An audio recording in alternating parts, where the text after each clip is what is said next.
So how was Napoleon to deal with the church? Of course, the vast majority of Frenchmen were staunch Roman Catholics. Napoleon himself was an agnostic, if not a complete atheist. But he realised he couldn't alienate his people. But meanwhile, they were beholden to a foreign power and to the pontiff. And this was a big source of angst and frustration for him. So with the Concordat, he was able to contain the power of the papacy.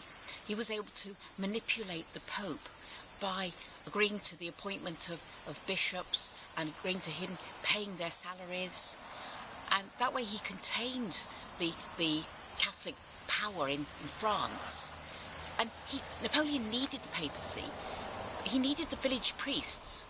He manipulated the divide between the aristocratic, wealthy echelons of the church and the poor, simple village priests. But the latter were very useful to Napoleon in telling him what was going on in the countryside amongst the 90% of peasantry in France. And I think the obvious time when Napoleon really needed the Pope was his own coronation.